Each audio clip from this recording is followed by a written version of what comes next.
저는 시골에 살고요.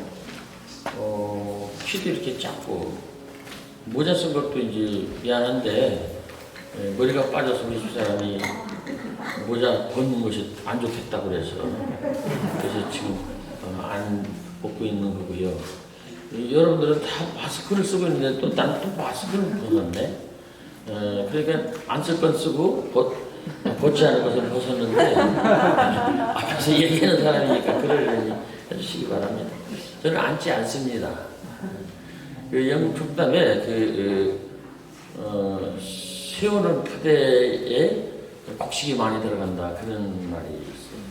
그리고 이제 공부할 때도 가끔 다니는 분 어떤 교장이나 이제 관서장을 보면 컴퓨터 작업을 서서 하는 사람이 있더라고요.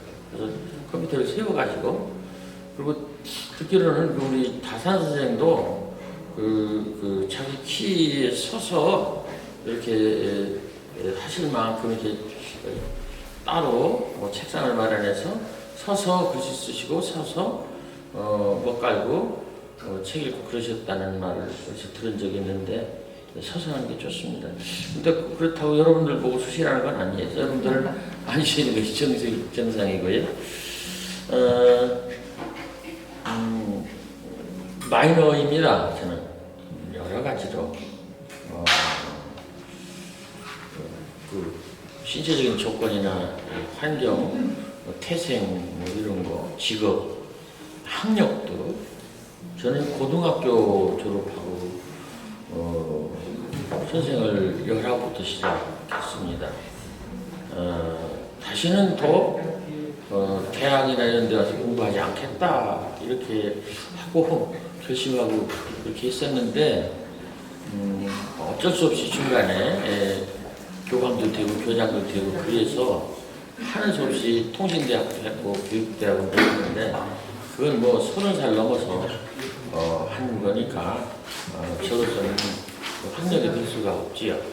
어쨌든 그렇게 아주 마이너 중에 마이너입니다. 그렇지만 제 마음속에는 시라고 하는 것이 있었고 글이라는 것이 있었고 헤르만 헤세는 14살 때 그 만 나이겠죠. 서양 사람들은 배안한 나이, 집 나이 안 따지니까 14살 때 나는 시인이 아닌 것은 그 뭣도 되지 않겠다. 아주 대단한 결심입니다. 나는 시인이 아닌 것은 그 뭣도 되지 않겠다. 그래서 헤르만 헤세라고 저는 생각하는데 저는 그렇게는 생각하지 않았고 15살 때 시인이 되는 것이 첫 번째 제 소망이었습니다. 그렇게 하고 이제 고등학교 3학년 때가 1963년인데 62년인데 그때 이효령 선생님 책이 나왔어요. 처음에 지성의 오솔길이라든가 제가 지금 나는 드렸나요?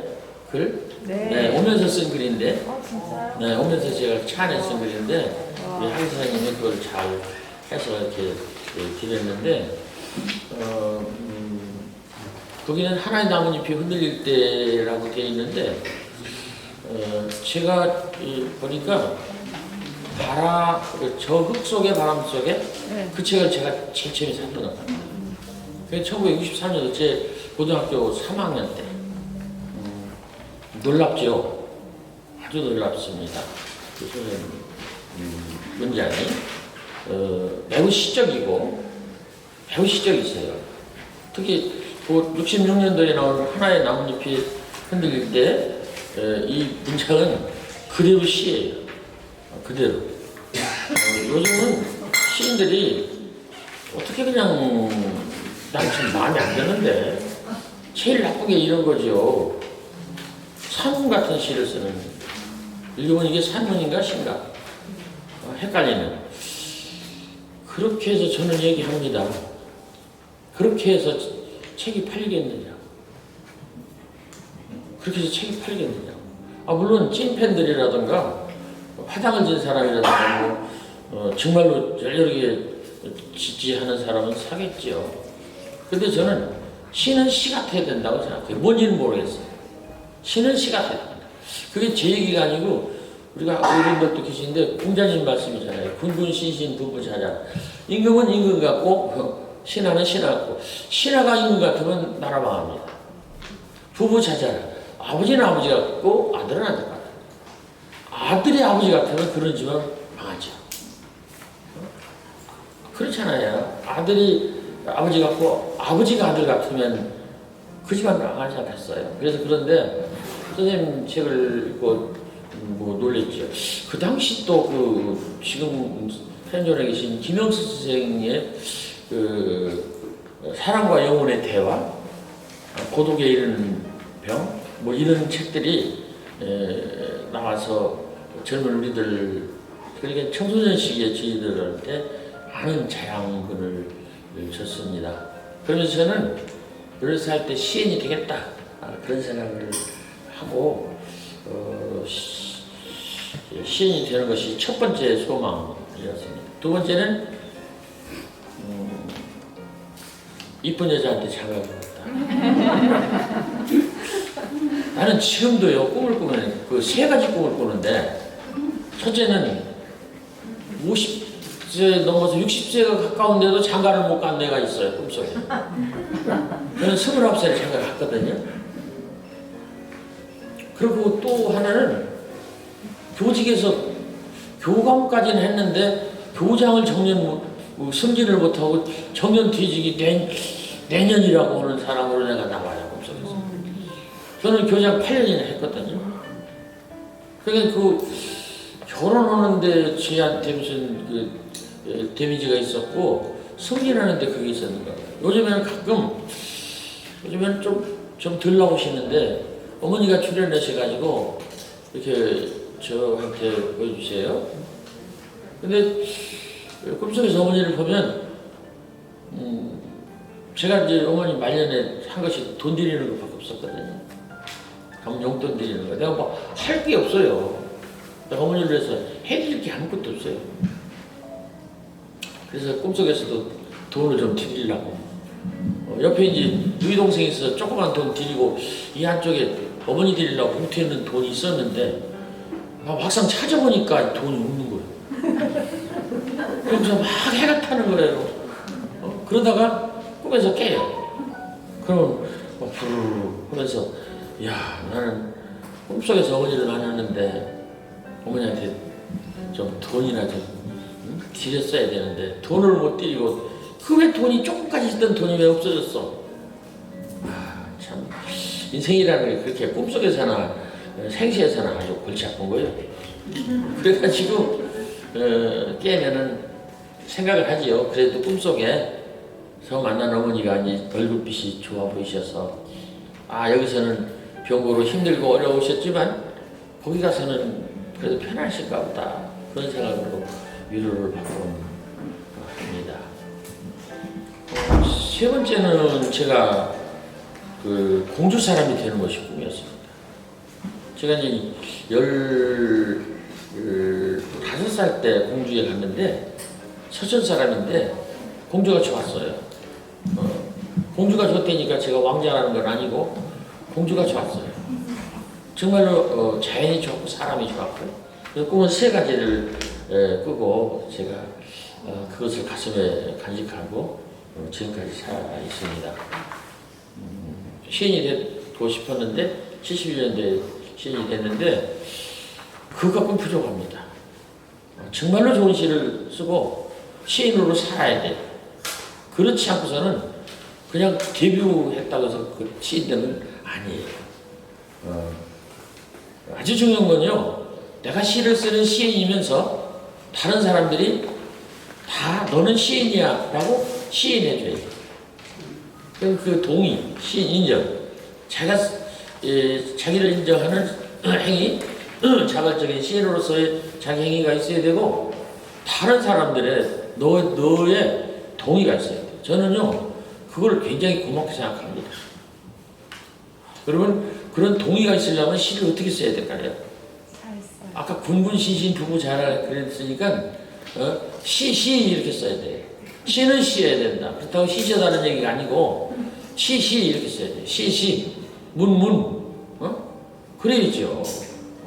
인, 가 이렇게 해야 된단 말이죠.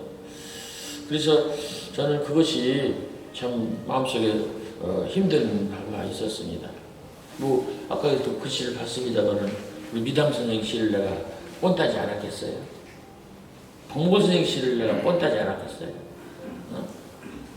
많은 분들이 시를 뻔따면서 시를 썼는데 정말로 이제 제가 70 가까워서 이제는 나다운 시를 쓰고 싶다 이런 생각을 하고 뭐 그렇게 얼추 쓰는데 뭐 고맙게도 너무 잘하려고 애쓰지 마라. 이거는 많이 나갔어요. 선생님 저기 헌팅턴 비치에 가면 너를 만날 수 있을까? 이 책 다음에 그 근방에 나왔는데 많이 나왔습니다. 그래서 고맙게 생각합니다. 진중목으로도 또 채택이 돼서 15,000부 정도가 또 군인들한테 갈 테니까 감사하게 생각합니다. 어쨌든 시인으로 되고 싶은 것이 꿈이었고 뭐 이쁘진 않지만은 우리 집사람 만나서 애 낳고 또 아내들이 또 애 낳고 이렇게 살고 있으니까 감사하고요. 공주 사람이 되고 싶은 거는 공주 사람들이 잘 안 받아줬어요. 저를. 대강 이렇게 쪼그장한 시골 동네 사람들이 배타적이에요. 저를 보고 이렇게 얘기해요. 서천놈이 공주 와서 공주 사람으로 산다. 잘 들어보세요. 서천 사람은 동이고 공주 사람은 사람이에요. 그게 공주 사람들의 논리예요. 그렇지만 저는 그걸 이기고 우리 딸이 서울대학 지금 뭐 기초교육 뭐 정식 교수 못해서 마음이 좀 본인은 짠한 것 같은데 거기서 아이들 가르치는 애를 79년도에 나왔거든요. 79년도부터 제가 이제 공주 사람입니다. 근데 공주 사람을 알아주질 않아가지고 제가 애쓰고 노력하고 뭐 어쨌든 방법은 제가 공주 사람들을 사랑하는 방법이었어요. 그래서 제가 공주 문화원장을 8년 했어요. 교장 8년하고 문화원장 8년하고. 그리고 이제 그 시인협회장도 3월까지 했다고 그러는데 그 미안합니다. 이 서울분들 시골살 안 껴줍니다. 시인협회장 제가 43대인데 42대까지가 경인권 사람. 그리고 44대가 유자현 씨인데 거기도 서울 사람이에요. 그러니까 기본적으로 시인협회장 하려면 뭐부터 해야 된다? 서울 사람이 돼야 된다. 그리고 또 있어요. 언제부턴가 이 문학판이 이제 그 학문적으로 이렇게 학구적으로 된 다음부터는 시인협회장도 교수를 겸한 사람이 서울에 살면서 이런 사람이 되는 거였어요. 근데 저는 참 기사회생으로 패자부활전으로 우리 후배들이 몇 사람이 시인협회장을 했는데 뒤에 윤석산 회장은 3년, 문단 3년 넘게 제가 먼저 나왔고 최동호 회장 같은 경우는 10년 내가 먼저 나왔고 그랬는데 그것이 이제 뒤집혀가지고 제가 회장을 했습니다.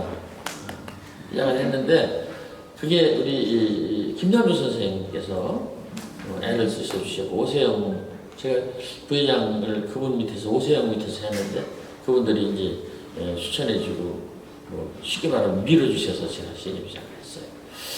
그때 제가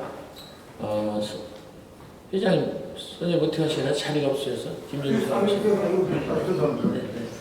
그때 그 김남주 선생님께서 여기 평창동 이쪽에 이근배 선생 전시회가 있는데 가야 되겠다 한번 이혜령 선생을 뵈야 되겠다 해서 작년에 왔었어요.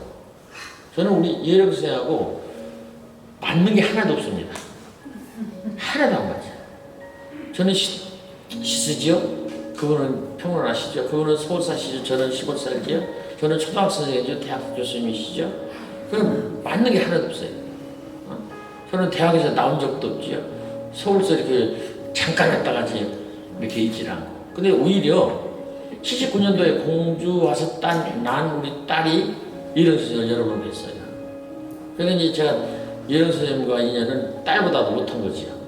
그렇지만 마음속으로 오랫동안 우리 딸보다는 더 오랫동안 생각을 했던 사람입니다. 김남주 선생님께서 한번 가야 된다 그러셔가지고 이제 안내를 오셨어요. 작년이면 우리 관장님 좀 마음이 아프실 텐데 선생님 얘기 조금만 할게요. 그래서 작년이면 선생님이 이제 많이 힘드실 때인데 솔직히 제가 놀랬어요. 첫째 그분이 야위여서 놀랬고, 두 번째는 늦게 나오시는 것에 놀랬고, 그리고 입고 나오신 옷에 대해서도 놀랬어요. 그리고 편찮으신데도 하얀 옷을 입고 나오셨어요. 그리고 이 신발을 조선 옷에다 받쳐서 입는 그런 그 다막신 같은 신발을 신고 나오셨어요. 그래서 늦게 나오신 걸 알았습니다. 나오셔서도 말씀을 오랫동안 많이 하셨어요. 그러니까 우리가 그런 말씀을 지혜로워서는 녹음해둬야 되는 건데,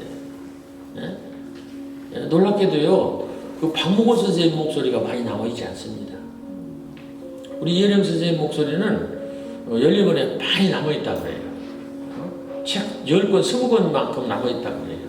그래서 다행이다 그랬는데 좋은 말씀 많이 해주셨습니다. 그러면서 이것도 좀 쌍스러운데 선생님이 궁둥이 얘기를 하시더라고요. 방석을 깔고 앉으셨는데 어떻게 오래 앉으셨는지 저는 모르겠어요. 그게 의자에 놓은 방석인지 바닥에 놓은 방석인지 이렇게 자죽이 났다. 그래서 기자들이 찍어갔다. 그래서 제가 지금 궁둥이 해서 제가 인터넷을 찾아봤어요. 그랬더니 황석영 소설가가 그 소설가들하고 얘기한 것이 나오더라고요. 후배 소설가들이 황석영 씨한테 물었어요. 소설 어떻게 써요? 그러니까 황석영 소설가가 그냥 쓴다고 그러더라고요. 그래도 뭐 한마디는 우리한테 해줘야 될 거 아닙니까? 그러니까 황석영 씨가 왼쪽에서 오른쪽으로 쓴다 그러더라고요. 그러더니 친구들이 후배들이 그냥 허심 빠진 거예요. 아주 그래도 한마디는 할 거 있어야 될 거 아닙니까? 야, 그러니까 소설 쓰다가 힘들어 코도 쑤시고 종이도 뿌리고 아니 때는 했다 하고 왔다 갔다 하고 뭐 그렇게 하고 책도 좀 긁고 쓰는 거야.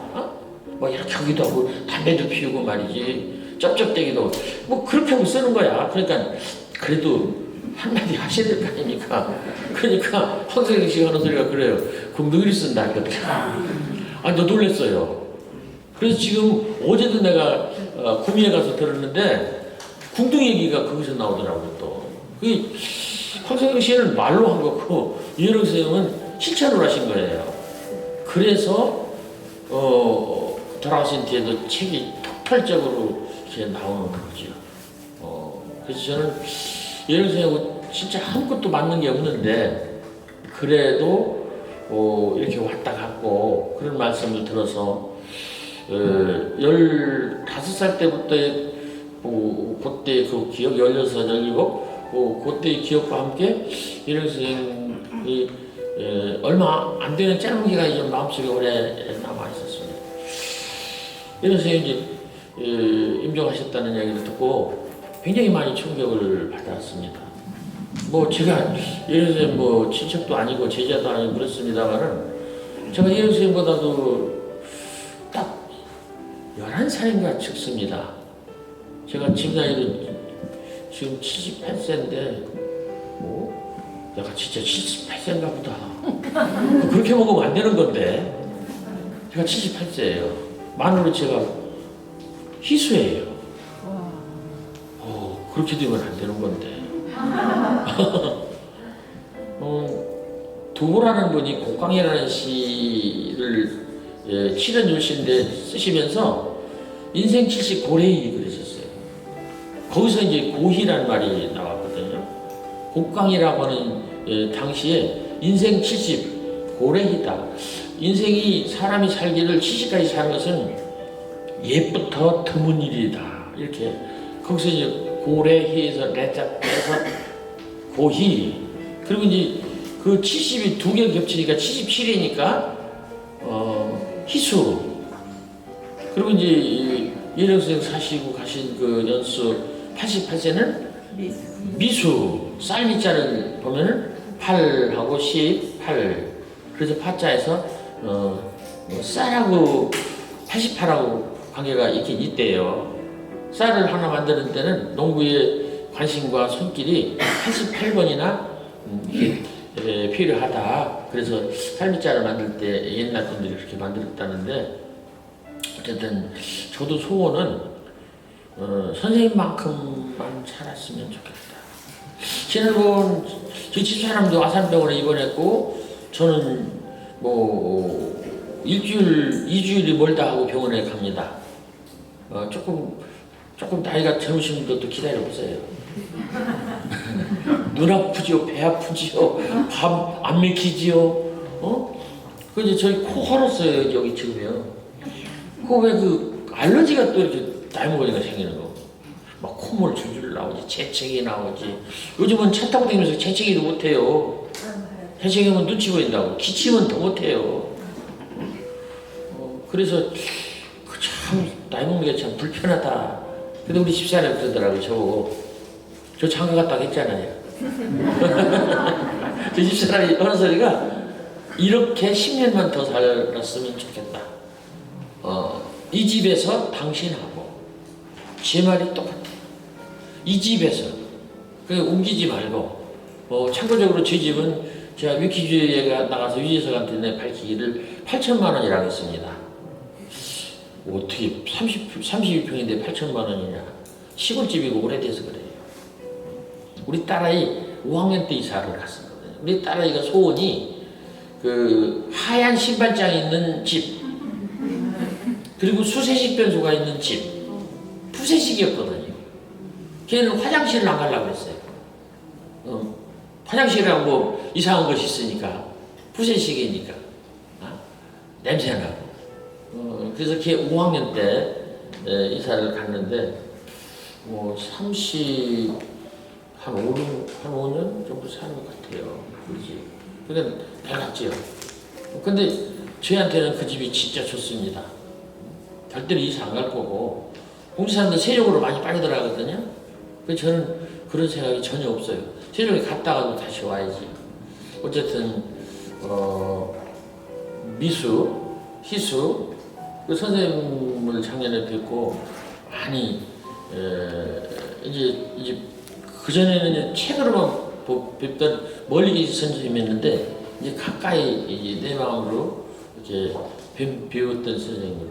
왜 그동안에도 강연장에서 배우지 않겠어요? 행사장에서 배우지 않겠어요? 정지용 문학상 뭐 그런 행사를 서울에서 했을 때도 멀리서 뵙고 배우지 않겠어요? 인사도 드렸었겠지요. 선생님은 기억을 못 하셨겠지만 그랬었습니다. 그래서 선생님이 가신 뒤로 제가 많이 힘들었어요. 뭐 여기 선생님 집에 왔기 때문에 제가 좋으라고 드리는 게 아니라, 그래서 제가 시를 2편 썼습니다. 그래서 진중문고로 들어갔다는, 너무 잘 쓰지만 여기다 2편을 썼었는데, 뭐 선생님 시를 2편 써서 그랬는지 책이 잘 팔렸어요. 아닌 것도 아니죠. 민달팽이, 여령 시집, 헌팅턴 비치에 가면 내가 있을까에 드림. 평생 무거운 집 한 채 등에 지고 다니며 호위호위 힘겹게 살았지요. 그러다가 어느 날 어이없는 딸의 죽음, 그 아픔과 슬픔으로 달팽이 등이 터져 버렸습니다. 지상에서 영원으로. 민달팽이, 집이 없는 민달팽이, 아프게 힘들게 맨몸으로 기어서 하늘나라로 돌아가셨습니다. 영원히 죽지 않는 목숨이 되었습니다. 여러분, 제가 화가들한테 물어봤어요. 이거 작년인데, 양구에 있는 박수근 미술관에 제가 토크쇼를 했었어요. 이 화가하고 대담하러 갔었는데, 그 화가하고는 작년 미술상 받은 분은 열림원에서 시화집을 한 권 냅니다. 제가 오마주의 뜻으로 그 화가에게 지금 바치는 시를 여러 편 썼어요. 다음 주 중에 나올 거예요. 근데 시골 화가인데 아주 특별한 화가예요. 그 화가를 설명하고 소개하는 게 아니고 그때 제가 그 화가하고 양구까지가 멀잖아요. 그래서 이제 봉고차 타고 같이 내려오는데 물어봤어요. 왜 그림 그리세요? 왜 그림 그리세요? 여기 이제 글 쓰시는 분들도 많은데 똑같은 얘기예요. 왜 그림 그리세요? 왜 똑같이 그 자리다가 왜 글 쓰세요? 이렇게 넣으면 맞아요. 왜 글 쓰세요? 똑같은 말이에요. 첫째, 글 쓰는 걸, 그림 그리는 것을 좋아하니까.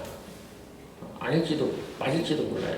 두 번째, 돈 벌기 위해서. 세 번째, 유명해지기 위해서.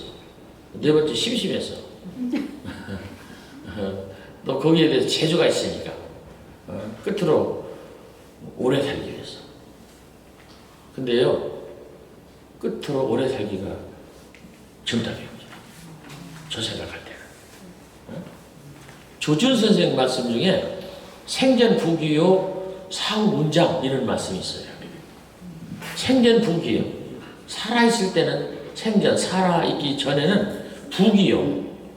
그게 자기가 부자가 되고 귀하게 되는 거예요. 그리고 사후에는 문장이다. 글이다. 사후. 뭐 있잖아요. 생거 진천 사후 용인 하는 것도 똑같은 거예요. 살아서는 진천에 살만하고 사후에는 묻힐만한 곳이 용인이다. 뭐 그 말씀이랑 같은 건데 지난번에 내가 삼성 쪽에도 한번 갔었어요. 그랬더니 삼성 인력개발하고 들어가는데 나무가 소나무가 있는데 너무 좋더라고요. 어떻게 이렇게 좋나고 해서 저 자리가 이상합니다 하고 기사한테 말했어. 그랬더니 그 옆에 양옆에 이건희 선생하고 또 아버지 이병철 선생이 누워있다. 내가 그래서 야 내가 시 쓰는 사람은 점쟁이가 되거나 무당이 되거나 관상쟁이가 돼야 되는데 조금은 맞췄다 그랬어요. 저렇게 그 자리다가 갖고 놓고 저렇게 저 나무가 서 있을 리가 없어요. 뭔가 이유가 있다. 그랬더니 딱 그렇게 얘기하더라고요. 조준 선생 말씀 생전 부귀요 사후 문장이다. 같은 얘기예요. 생전에는 부귀요 사후에는 그림이다. 그랬더니 그 화가가 임동식이라는 화가인데 저는 그 화가한테 좀 미안해요. 그 화가는 결혼도 안 했죠. 나하고 나이가 같지요. 그러면 애들도 없지요. 가정도 없지요. 손자도 없지요. 직장도 안 가졌어요. 그 거지처럼 그림만 그랬어요. 근데 그 사람이 이화익 갤러리에 이렇게 소속돼서 이렇게 팔리는데 엄청 비쌉니다. 그림 한 장을 얻기 위해서 내가 1,000만 원을 미리 보냈어요. 1,000만 원을. 그림 한 장을 얻기 위해서. 그랬더니 본인이 내년이나 후반에 폭군문학관 개관하면 주겠다. 그래서 하나를 더 그려준다고 하더라고요. 그건 자기 선물이다. 저한테 그 1,000만 원도 내가 깎아서 부른 거예요. 한 20% 정도 보면 3,000원이나 5,000원 줘야 돼요. 이게 그림값이 천정부지로 올라가가지고 박소금 예술상을 받고 더 올라가고 그랬어요. 그 사람한테 그랬어요. 왜 그림 그리세요? 그랬더니 답을 못 맞추더라고요. 그러더니 나중에 제가 물어봤더니 그런 것 같다. 그림을 왜 그래요? 오래 살기 위해서. 우리는요 오래 못 삽니다. 우리 김영석 선생이나 102살이나 이렇게 집 나이로 103살 이렇게 사셨지 저희 가치인도 96세 되시는 가치인이 계세요. 시골에. 김남도 선생님 지금 만으로 5세시거든요. 근데 매우 불편하시잖아요. 작년에도 불편해 보셨는데 지금은 더 불편할 거예요. 사람은요 생산력이 떨어지면 끝입니다. 국가도 생산력이 떨어지면 끝이에요. 그걸 모르더라고. 난 무식해서 알아요. 그 왜 이런 말 하죠? 여러분 들어보셨어요? 자식농사라는 말. 그게 생산력을 얘기하는 거예요. 자식농사. 우리나라가 농업국가였고 농경민족이 그래서 그런 말이 나오기도 했겠지만은 농사 지어서 벼를 기르고 뭐 호박 기르고 뭐 고구마 기르는 이런 농사하고 사람이 애기 낳아서 길러서 후세를 이렇게 이어주는 이런 것이요 거의 똑같다. 그래서 저는 생각해봤어요. 인간의 보람이 어디 있는가? 생산에 있습니다. 뭐 바랄 것도 없어요. 생산이 떨어지면 끝이에요. 우리 아버지는 지금 계시긴 살아계시긴 하지만 그냥 식물적으로 살아계신 거예요. 식물적으로. 근데 제가 이해를 해서 어떻게 얘기했어요? 작년에 여기 왔는데도 그 병중이고 그러신데도 길게 얘기했다고 그랬잖아요. 그리고 돌아가신 다음에 책이 막 폭포수처럼 쏟아져 나왔다고 그랬잖아요. 이거예요, 이거. 이게 다른 것입니다. 저지 사람은 제가 생각할 때는요, 애기 낳는 것이 제일 중요합니다. 우리나라 큰일 났어요. 200개 나라 중에 출산율이 200위입니다. 199위가 홍콩이래요. 이게 되겠습니까? 제가 8월 달에 애틀란타에 갔다 왔어요. 나 못 가겠다고 그랬는데, 그래갖고서 하여튼 유성호 씨까지 이제 찜해줘갖고 같이 와라 그래서 갔다 왔어요. 갔다 왔는데, 그 동네가 여러 가지로 특별하더라고요. 굉장히 꾸지꾸지해요. 동남부의 가장 큰 동네라고 그러는데, 누구죠? 바람과 함께 사라지다 쓴 작가 그 사람네 집이 거기 있더라고요. 그리고 카터 대통령 기념관이 있고 CNN 본부가 있고 코카콜라 본사가 있고 그리고 제가 좋아했던 마틴 루터 킹 목사의 집이 거기 있더라고요. 그런 노래들도 꾸지꾸지해요.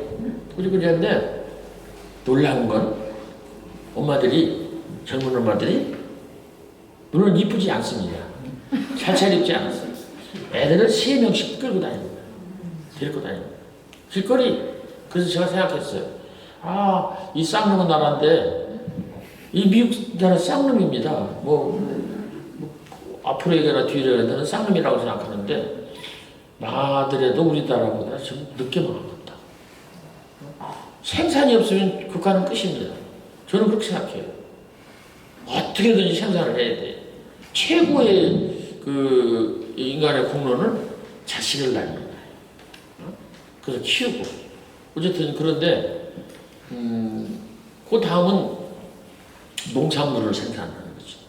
먹거리, 집을 생산하는, 의식주를 생산하는. 그 다음에는 아이디어를 생산하는 거예요. 그 다음에는 예술품을 생산하는 거예요. 아주 중요하죠. 글을 생산한다. 그래서 생산이 끝이면 그 인간의 삶은 끝이에요. 저는 그렇게 생각합니다. 제가 얼마 전에 또 어떤 고등학교를 갔는데 교장이 그러더라고요. 내년인가 내후년쯤에 이제 정년퇴직을 한대요. 그럼 대강 이제 저도 교장을 했습니다만은 이 교장들이 이렇게 합니다. 딱 수평선을 딱 긋고 사람들을 다 수평선 아래는 물고기를 보고 저는 날아다니는 새라고 봐요. 그래서 다 깔아봐요. 그래서 저는 교장실에 들어가는 게 별로 즐겁지가 않은데 대강 그래요. 기관장들이 대강 그래요. 아주 못된 거거든요. 저도 물고기에서 교장이 된 건데 수평선을 딱 긋는 거예요. 그래서 나는 떠 있고 너들은 딱 눈부터 깔아요. 나 같은 경우도 잡상인 용어처럼 그런데 나 돌아간다고. 내가 뭐가 아쉽냐. 내가 연금도 많이 나오고 그런 사람인데 왜 내가 그런데 그 사람이 이렇게 말하더라고요. 인생 70부터다 그랬어요. 아이고 말도 아닌 소리 말아라. 인생 70 고래이라 그랬잖아요. 동양의 기준입니다. 이순신 기준 사람의 연수가 70이요 강건하면 80이래도 이런 말이 나와요. 그러니까 저는 지금 78세니까 굉장히 강건한 겁니다. 매우 감사해야 되고 어쨌든 생산 이게 중요한데 이 글의 생산도 아주 중요한 생산입니다. 그래서 예를 들어서 돌아가시는 순간까지 생산하신 분이야. 그래서 놀랍고 또 놀라운 거죠. 한 편 더 읽겠습니다. 쓰다 보니까 또 한 편을 더 썼는데, 정말 모른다고 이어령 선생. 모른다는 말을 그는 평생 모르고 살았다. 모른다는 말은 그에게 수치였으며 패착이었으니까. 인생이 중반에 가서야 겨우 죽음과 사랑에 대해서만은 모른다고, 정말 모른다고 어린아이처럼 고백했다. 가전제품 가게 주인이 골동품 가게 주인으로 바뀌는 순간, 정말로 아는 것이 무엇인가를 아는 사람만이 가능한 일이었다. 저는 진짜 놀랐어요. 여기 왔을 때 선생님이 성에서 영성으로 개정판을 설명해 주셨어요. 우리 그 문학관에 가면 이 상자 하나에 이해령 선생 책만 다 넣어놨어요. 내가 그 뒤로. 내가 살 수 있는 책. 아까 얘기한 대로 저흑 속에 바람 속에 바람이 불어오는 것, 지성의 오솔길 이런 책을 다 뒤져서 꺼내고 새로 사서 5, 60권 채워서 한 6, 70권을 이렇게 해놨어요. 물론 더 되실 거예요. 제가 구할 수 있는 책을 다 따로 책장을 해놨는데, 이 선생님은 모른다는 걸 모르는 분이에요. 모르는 건 안 되는 거지. 그리고 헛 것은 안 되는 거예요. 다 새 것이어야 돼. 그러니까 고달프시죠. 고달프시죠. 새로 만나신 말, 갓길이라는 말이 있고, 뭐 디지로그라는 말도 있고, 이런 말. 그게 얼마나 놀랍습니까? 저는 디지로그라는 말씀에 대해서 저는 고물상 주인이니까 빨리빨리 천천히라는 말을 생각하며 살았어요. 빨리빨리 천천히. 우리가 급하게 할 것은 빨리빨리 해야 돼요. 그게 이제 디지털 활용이죠. 그리고 천천히. 아날로그는 천천히 해야 돼요. 벌벌벌 떨면서도 북글씨는 천천히 써야 되고. 근데 이제 빨리빨리 써달라고 그러면 북글씨는 안 돼요. 북글씨는 빨리빨리 쓰는 글씨가 아니거든요. 본래 붓이 떨리는 필기도구예요. 그래서 안 떨립니다. 아예 떨으니까 안 떨려요. 나 같은 경우는 이제 떨리는 사람이라 붓을 잡으면 안 떨려요. 왜냐면 붓이 지가 떨으니까 내가 대신 떨어주는 애가 있으니까 내가 덜 떨려요. 뒤지로. 근데 저는 빨리빨리 천천히. 선생님이 저기 가전제품 죄송합니다만은 가게 주인인 것 같으셨어요. 늘 새로우니까 이야기하고 나면 그것이 헛것이 되는 거예요. 그러면 또 새 것을 또 말씀해요. 계속. 그래서 저 생각에는 저같이 사는 것보다도 훨씬 고달프셨을 것이다. 저는 골동품 가게 주인으로 살았거든요. 탈 옛날부터 있었잖아요. 어머니, 네? 여자 좋아하는 마음, 뭐 고향, 개울, 강물, 뭐 나무 옛날부터 있었잖아요. 선생님한테는 그런 게 아니냐. 그야말로 하나의 나뭇잎이 흔들릴 때 지구가 숨쉬는 소리를 들어야 되는 분. 얼마나 힘들어요. 얼마나. 하나의 나뭇잎이 흔들릴 때 내가 혼자라는 것을 발견하는 분. 얼마나 힘들어요.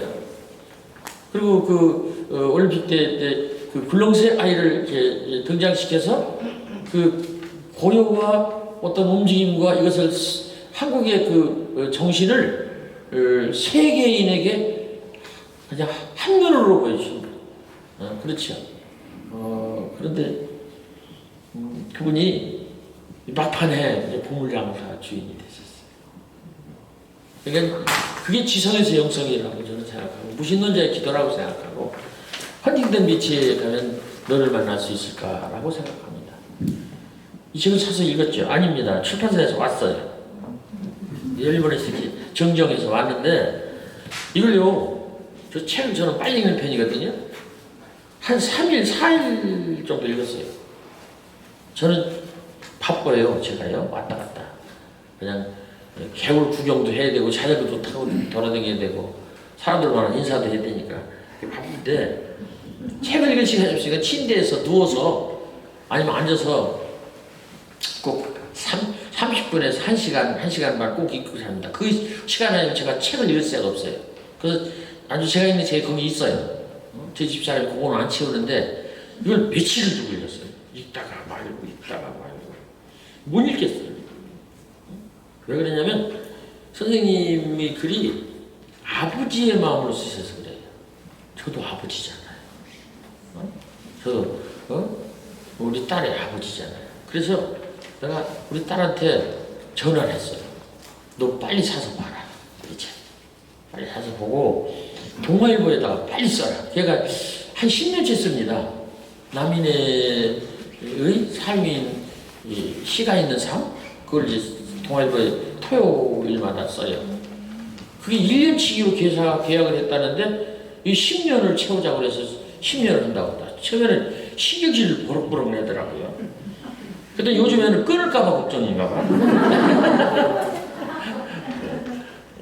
원고료도 좀 올려주고.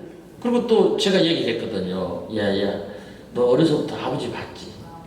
너 바깥에 나가서 막 내가 주먹 두드리고 막 울고 술 먹고 와서 술 주자고 그런 거 너 봤지? 그게 다 서울에 가서 무시당하고 와서 그런 거야. 어? 서울 시인들은 지들이 내려와서도 나보고 밥 사라고 그러고, 내가 올라갔을 때도 지들이 밥 안 사고 내가 돈 낼 때까지 기다리고. 그게 서울 시인들이더라. 너도 서울 사람 아니냐. 정신 차려. 정신 차려.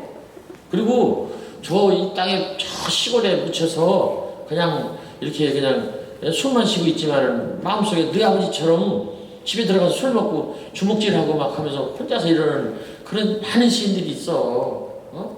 남자를 보면 아버지라고 생각하고 여자를 보면 엄마라고 생각하고 좀 떠받들면서 좀 평론 좀 해. 보살피고 떠받들고. 야, 시인들은 안 패도 막 아파. 지가 먼저 아픈 사람들. 근데 왜 자꾸 패냐? 우리가 북어대가리냐? 왜 자꾸 패냐? 시인들은 안 잘려도 아파. 왜 자꾸 자르냐? 자르지 말고 봉합해라. 좀 이게 쓰다듬어줘라. 제 딸한테 그런 얘기를 했어요. 제발 좀 쓰다듬어줘라. 지금 우리에게 필요해서 쓰다듬어주면 주는 거예요.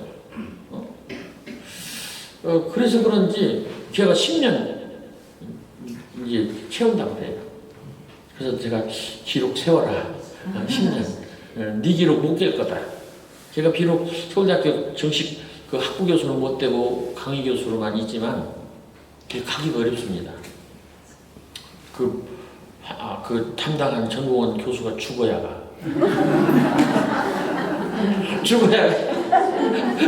가는데 내가 못 갔어요.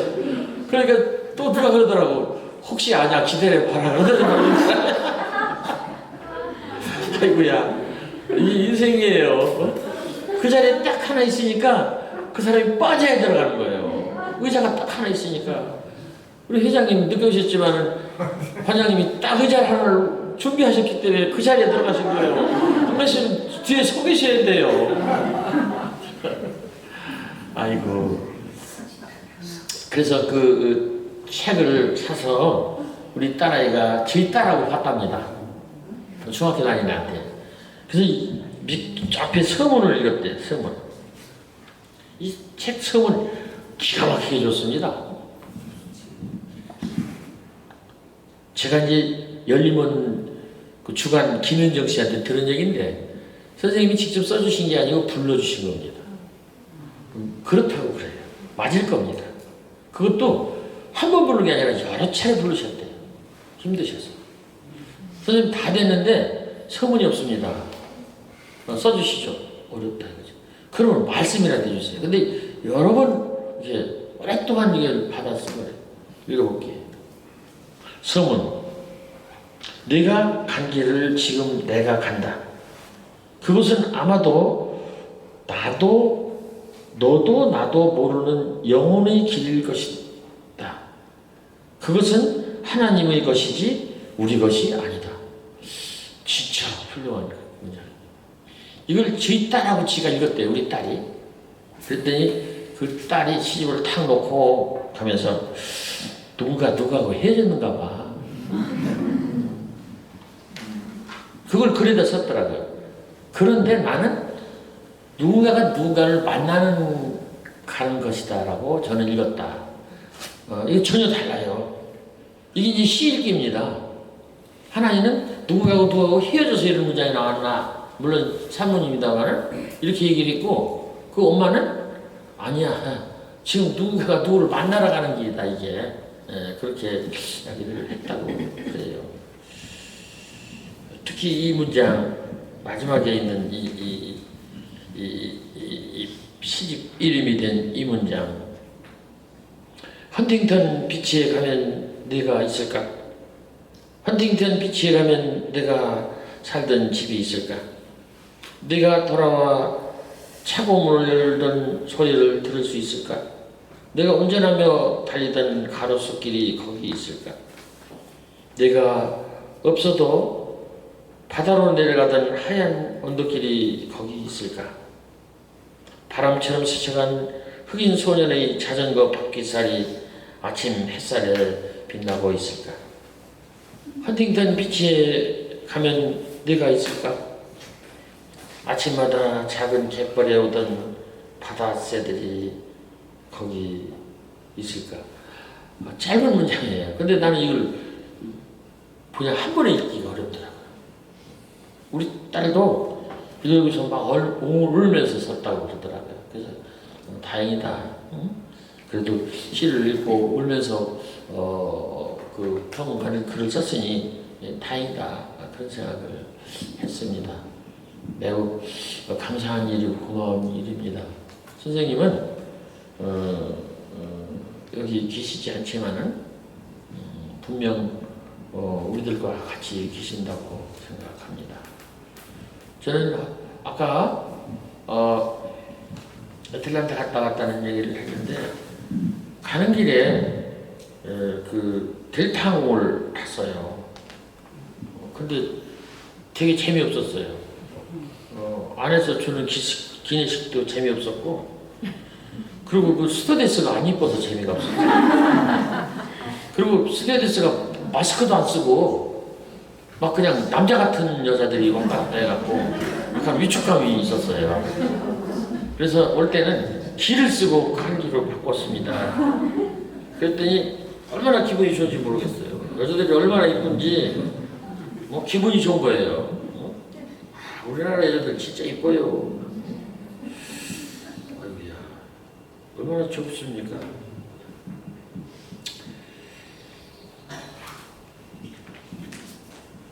그때 저는 15시간 보니까 영화를 몇 편 봤는데 코코라는 영화를 봤어요. 젊은 분들은 아실 거예요. 죽은 아이가, 개구쟁이 아이가 죽은 사람 세상에 들어가서 자기가 알았던 사람이 죽었는데 그 사람들을 만나는 거예요. 친척도 만나고 이웃도 만나고. 그런데 가보니까 그 죽은 사람 그 남미 쪽의 그 애니메이션 영화 멕시코가 그쪽 영화라고 그러는데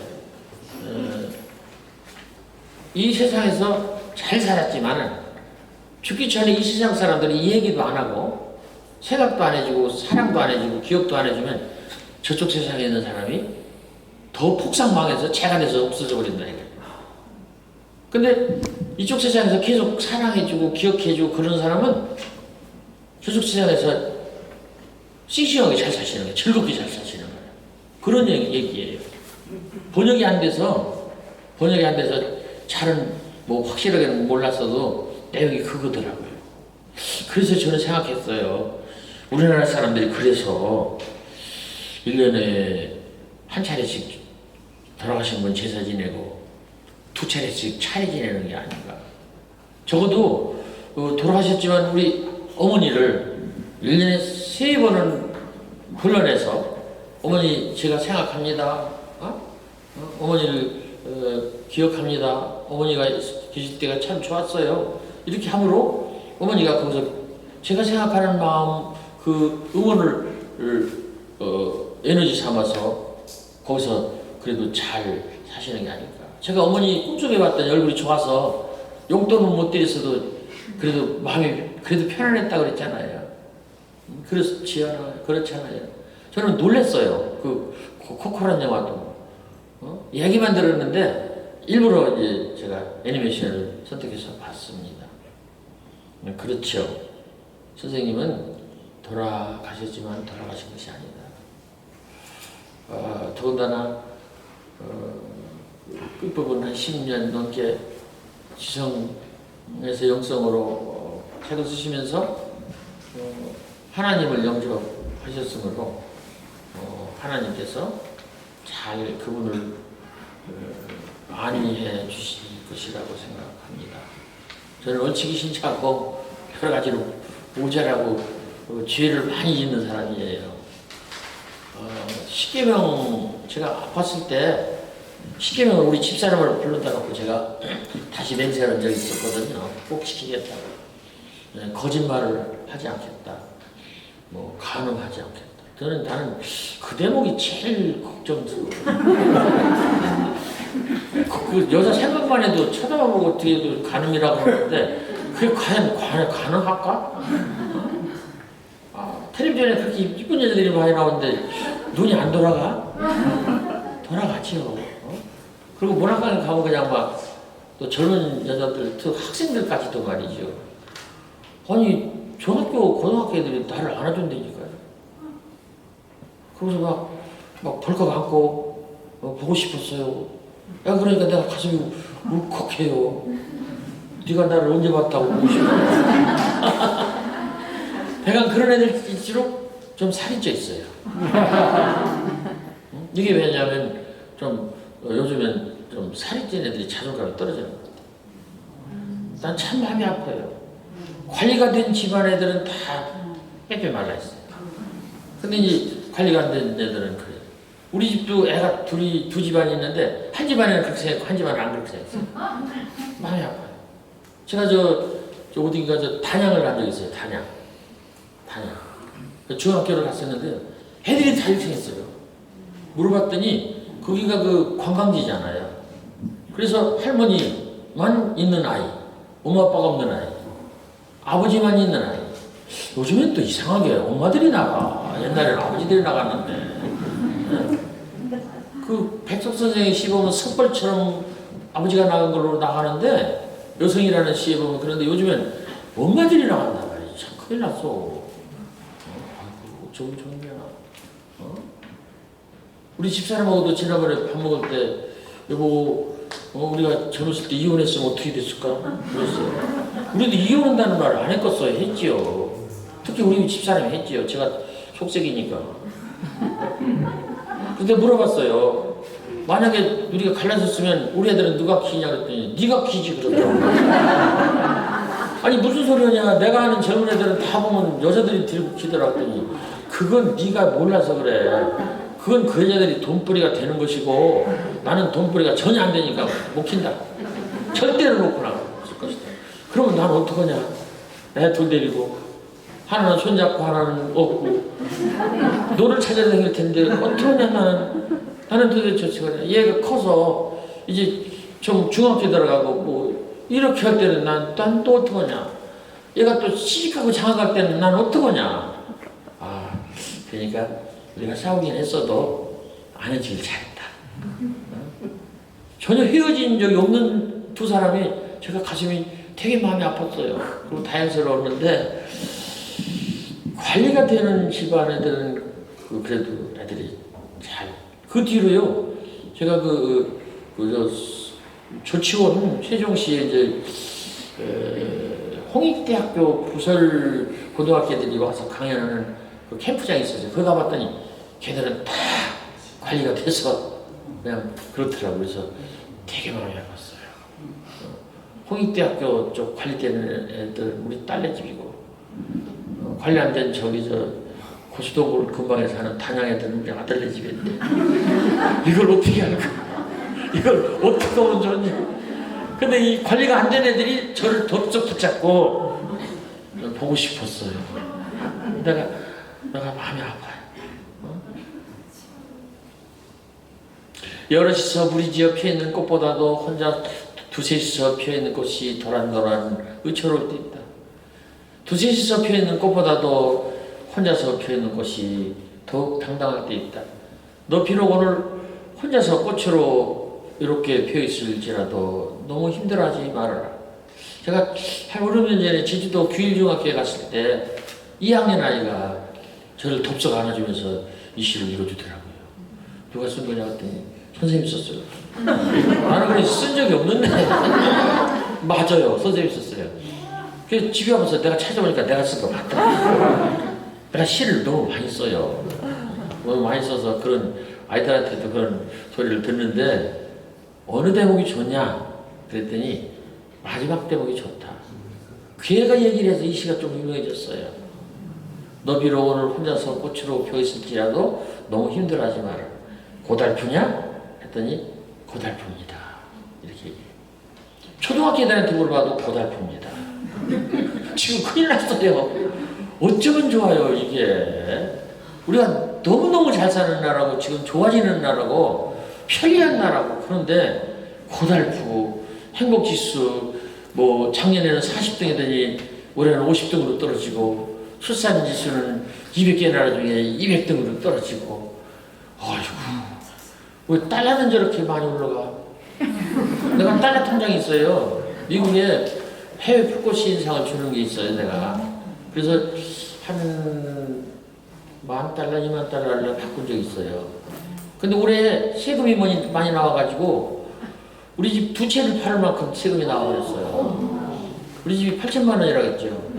그래서 두 채 팔을 만큼. 그래가지고 받을 때는 그냥 풋돈으로 받았었는데 이제 몽창 이제 중가로 해서 막 가죽 처벌 비슷하게 해서 막 이게 나오니까 아파트를 팔면서도 한 채를 더 붙여야 되겠더라고. 그래서 달러를 팔았어요. 팔고 났더니 막 1,400까지 올라오고. 아이고 어떻게 보면 좋아. 달러 고에다가 물가고에다가 저성장에다가 우린 지금 엄청나게 잘 사는 것 같은데 참 힘드네요. 가스비 올린다고 그러지, 또 전기세 또 올라간다고, 그건 올리고 또 올린다고 그러지. 아이고, 나는 사실은 이제 아파트값 올리는 것도 제일 수지 맞는 사람들은 국세 정말 수지 맞는 것 같아요. 아닌가요? 잘 생각해 보세요. 무식한 사람이 하는 얘기니까 맞을 겁니다. 그리고 망할 것이 두 개가 있어요. 우리나라. 내가 하는데.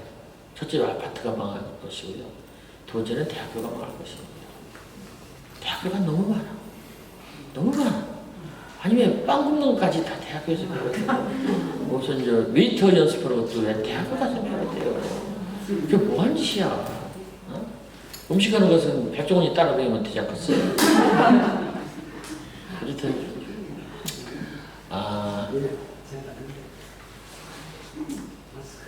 선생님을 오늘 와서 다시 뵈서 매우 좋습니다. 어디에 우리 선생님이 계실 거라고 생각합니다. 그리고 선생님은 오래오래 사실 것이라고 생각합니다. 지금까지 그 좋은 글을 쓰신 분들은 다 오래 사셨어요. 애들한테 물어봅니다.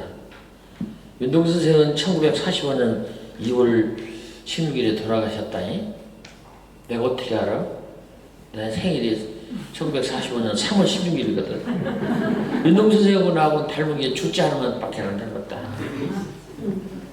그분은 결혼도 못했고, 애기도 못 낳고, 정말로 뭐 인간으로서는 그야말로 아무것도 잘 되지 못하고 가신 분인데, 정말로 수녀처럼 돌아가신 분인데, 돌아가셨다. 그러면요, 중학교 애들 중에 직구준 애들은요, 장난 걸어요, 저한테. 어깃장을 놔야 되는 잡혔어요. 안 돌아가셨어요. 안 죽었어요. 이래요. 그럼 이제 막 혼내는 게 아니라 물어보죠. 왜 안 돌아가셨지? 그러면 걔가 이제 대답이 궁어잖아요. 그럼 이렇게 말을 해요. 내 가슴에 살아있어요. 그러면 다른 애들이 와 그래요. 그 소리를 듣고 지가 또 놀래. 지가 해놓고. 그래서 내가 맞아. 네 말이 맞아. 윤동수 선생은 돌아가셨지만 네 가슴에 살아있고 네 친구들 가슴에 살아있고 내 가슴에 살아있으므로 안 돌아가셨다. 그래서 내가 만들어낸 말이 있다. 윤동주 불패라는 말을 강남 불패가 아니라 윤동주 불패가 있다. 그러니까 뭐 애들이 와 그러고 걔가 또 영웅이나 된 것처럼 나한테 장난 걸어놓고 그런 경우가 있었습니다. 오늘 차 안에서 선생님께 마련한 글을 제가 이렇게 써서 우리 조학의사님한테 보냈어요. 근데 이제 앞뒤가 겹치는 부분이 있는데 잘 조정해 주셨겠죠? 네. 읽어볼게요. 가족이신가요? 네. 한번 보세요. 제가 급히 써서 틀린 글자가 있을지도 모르겠어요. 아래는 글, 나태주. 선생님은 어떠한 인생이 아름다운 인생인가를 몸으로 보여주셨습니다. 선생님은 문인의 길이 어떠해야 하는가를 글로 보여주셨습니다. 선생님은 인간의 영혼이 어떻게 해야 하는가를 마음으로 보여주셨습니다. 선생님 비록 몸을 비우고 인간의 본향인 하늘나라로 가셨지만 영원히 죽지 않는 목숨이 되었습니다. 인간은 육신으로만 사는 것이 아니라 정신으로도 살고 글로도 살고 끝내 영혼으로 더욱 잘 살기 때문입니다. 우리 한국에 진정한 문호가 있다면 이어령 선생 그 이름입니다. 저는 선생님의 책 하나의 나뭇잎이 흔들릴 때로 그를 좋아하기 시작한 사람입니다. 선생님 세상 뜨셨을 때 제가 얼마나 충격을 받았는지 모릅니다. 얘긴던 일이긴 했습니다만 하늘의 별 하나가 산산이 부서졌구나 그런 충격이었습니다. 몸으로 부서지고 마음으로 부서지고 영혼으로 부서지고 글로 더 많이 부서져 선생님은 더 많은 이어령이 되었습니다. 아 나도 이제는 늙어가는 인간 저 분처럼 살다 가리라. 저 어린처럼 마지막 순간까지 제각제각 맑은 영혼을 깨워 글을 쓰다 가리라. 선생님은 이 땅의 모든 글 쓰는 이들의 본이 되셨습니다. 아닙니다. 글 쓰는 모든 이들 마음의 하늘에 뜨는 별이 되시었습니다. 진정한 지지와 찬사는 멀리 있는 사람으로부터 오는 것. 나아가 반대 방향에서 기량의로 버팅기며 사는 사람으로부터 오는 것. 적으로부터 받는 찬사와 경의와 굴복. 선생님은 바로 그런 일들을 이루어내셨습니다. 선생님으로부터 받은 애통과 존경과 특별한 인간 신뢰와 위안은 김수환 추기경님 서거 이후로 두 번째의 것. 이러한 애통과 신뢰와 끝끝내 소망을 주신 선생님께 감사드립니다. 잠시는 못 뵙겠지만 차후 다시 뵙는 날 더욱 상세히 알려겠나이다. 선생님께 제가 기도를 드립니다. 네, 잠깐요. 교장했대잖아요. 교장은 말을 쉽게 끝내지 않습니다. 간단하다가 이것으로 끝으로 또 하면은 또 다시 이상한 교장의 말이에요. 아니 교장을 했대잖아요. 아이고 조금만 많이는 안 할게. 빅뱅 이혜령 선생 임종 나태주. 하늘 한복판 산산이 부서진 별 글로 부서지고 마음으로 부서지고 영혼으로 부서져 수없이 많은 별들이 새로 생겼다. 아까 쓴 게 산문이라면 이것은 시입니다. 똑같아요. 그래서 오다가 두 번째 또 썼어요. 그래서 이 방명록 주시길래 벌벌벌 떨면서 쓰긴 다 썼습니다. 다음 나오는 책에 이 글을 넣도록 하겠습니다. 선생님이 저한테 3편의 시를 쓰도록 주셨어요. 한 편당 10만 원씩 받는다면 30만 원 주셨고 20만 원을 받는다면 더 많이 주셨죠? 이렇게 좋은 분은 후학에게 돈도 주십니다. 이 책이 잘 팔리면 또 저는 또 돈 버는 거예요. 시집 팔리나요? 팔립니다. 시집 안 팔리나요? 안 팔립니다. 왜 그럴까요? 안 팔리겠으니까 안 팔리는 겁니다. 안 팔리게 만들니까 안 팔리는 겁니다. 음식점 손님 들어오나요? 아까 얘기했지만 백종원 씨한테 물어보십시오. 그따위로 하면 손님이 안 들어옵니다. 팔이 날리고 더럽고 냄새나고 주인은 팔짱 끼고 있고 오든지 말든지 네 멋대로 이런 식으로 하면 안 팔리죠. 그렇잖아요. 시인은 어떻게 될까요? 독자한테 어떻게 될까요? 죽을 똥 살 똥 친절해야 된다고 저는 생각합니다. 세상이 바뀌었어요. 옛날에는 큰 화두로 살았습니다. 화두가 그 담론이 멀고 크고 높이 있었어요. 멀고 크고 높이 있었어요. 그리고 이념이 그걸 몰고 가고 그랬는데 지금은 아닙니다. 산산이 부서져서 개인의 위안과 평화와 사랑과 행복을 화두로 삼고 있어요. 그래서 큰 화두를 믿고 뭐 그냥 막 구름덩어리처럼 가면서 내 말 들어 하면서 사는 사람도 지근지근 바꿔가고 그런 사람 다 망가질 겁니다. 두고 보십시오. 지금 망가진 사람 낸 얘기는 안 할게요. 하면 큰일 나니까. 망가집니다. 그럼 어떤 사람이 사는가? 그냥 옆에서 같이 갑시다. 제가 도와드릴게요. 나 힘은 없지만 옆에 서 있을게요. 이러면 사람들이 가까이 오라고 합니다. 시인은 산 꼭대기에 있는 도사가 아니에요. 내려가서 같이 해야 돼요. 여러분, 물이 두 위치에서 이렇게 차이가 있으면 낙차가 돼서 폭포가 됩니다.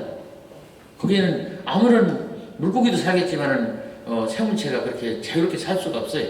그러면 어떻게 하냐면 수평이 되면 이쪽 물 이쪽으로 가면 그야말로 선순환이 되고 소통이 되고 정말로 좋아서 이쪽에서 보내는 물이 이쪽으로 가서 이쪽의 생명체나 모두 서로 잘 살 수 있다고 저는 생각합니다. 화두가 작아졌어요. 화두가 가까이 왔어요. 화두가 생활로 바뀌었습니다. 그래서 아주 형편없는 시골 출신인 제가 시인협회장도 했고 여기도 불려왔습니다. 이것을 저는 알고 있어요. 많이 감사하게 생각합니다. 제가 진즉이 일찍이 알았더라면 저도 많이 건방졌을 거예요. 제가 젊은 시절에 비니무첨이라는 말을 가슴에 묻고 살았어요. 내가 가난하지만 아첨하지 않는다. 명심보고한 말씀인데 나이가 좀 들고 제가 좀 책이 펴리고 이렇게 불려다니는 사람이 되고 보니까 부의무교가 더 어렵더라고요.